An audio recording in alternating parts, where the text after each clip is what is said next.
আধার charge কই কারণ কই সভাপতি সাহেব কই চাকরি বাকরি করে না মানুষ অন্য দেশে অন্য জেলায় মানুষ যাবে না এখান থেকে তোমরা আজকে ই করবা তার বাড়ি যদি ফাঁকা হয় সে যাবে না এখানে যদি একজন আমার বাড়ি কোথায় আমার বাড়ি কি আমি কি ওই দিক থেকে আসবো আমি যদি এখন ছুটি করে তাহলে আমি এখানে আপনার গাড়িতে গেলে আমার এখান থেকে যেতে হবে না আগের নিয়মই আছে আগের নিয়ম বলে কোনো কথা এগুলো মানে পালাই গেছে কথা শুনে আমার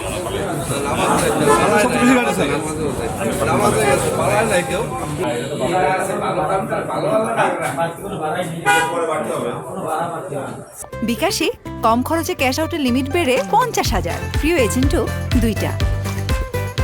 কিন্তু বাধ্য করেছি তাদেরকে। তা আমরা এ ব্যাপারে নিবিড়ভাবে তদারকি করবো আমরা যাত্রী সাধারণের সাথে আমরা সিভিলে এসে আমাদের সাদা পোশাকে পুলিশ সদস্য এসে জিজ্ঞাসাবাদ করবে কোনো হয়রানির শিকার হচ্ছে কিনা, আর পাশাপাশি অতিরিক্ত ভাড়া আদায় করছে কিনা।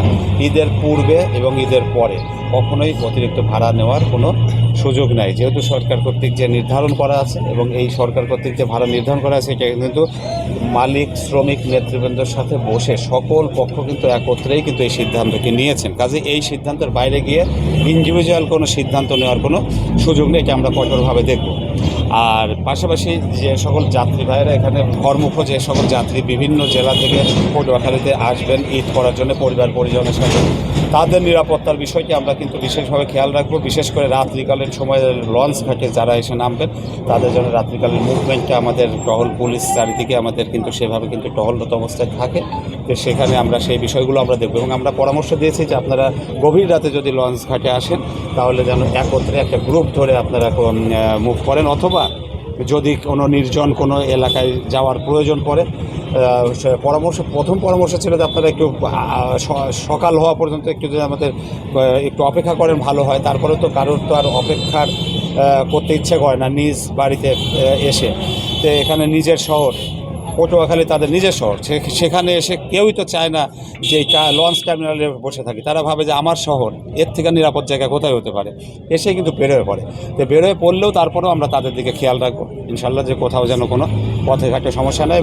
আর পরিবহন সেক্টরের মালিক এবং শ্রমিক নেতৃবৃন্দকে বলবো আপনারাও সহযোগিতা করবেন, সম্মানিত যাত্রী সাধারণের সহিত অত্যন্ত শোভন আচরণ করবেন।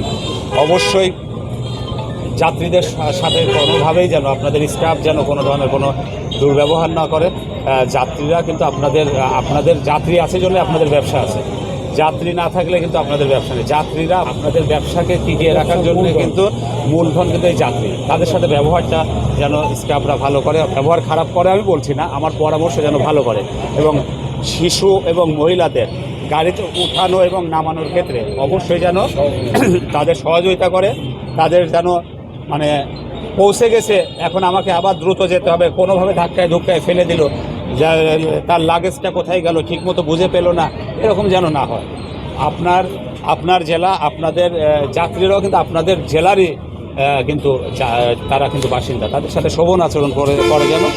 আর ওই লেবুখালী অবশ্যই 10 মিনিটের বেশি, যে আমরা এটা আগে সমন্বয় মিটিং করে সকলে মিলে সিদ্ধান্ত নিয়েছি 10 মিনিটের বেশি যেন লেবুখালীতে আপনাদের কোনো গাড়ি অপেক্ষা না করে, এই নির্দেশনা আপনারা দেবেন। এবং আপনাদের মনিটরিংটাও যেন জোরদার থাকে, আমাদের যেন কোনো আইনগত ব্যবস্থা না নিতে হয়।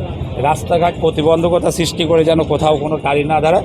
এবং এইখানেও টার্মিনালের সামনে ঈদের সময় একটু চাপ হবে, এটা আসলে ঈদের সময় এটা অনিয়ম বা এখানে ট্রাফিক যানজট এটা বলবো না, একটু প্রেশার বেশি, এই প্রেশারের কারণে একটা লাইনে যেন সুশৃঙ্খলভাবে দাঁড়ায়। এবং আপনার মলম পাটি অজ্ঞান পাটি বা এ ধরনের কোনো কিছু যদি কেউ যদি পড়েই থাকে তাহলে আমাদেরকে দ্রুত খবর দেবেন এবং আপনারাও তাকে প্রাথমিক যে সেবা দেওয়া সেটা আপনারা ব্যবস্থা করবেন।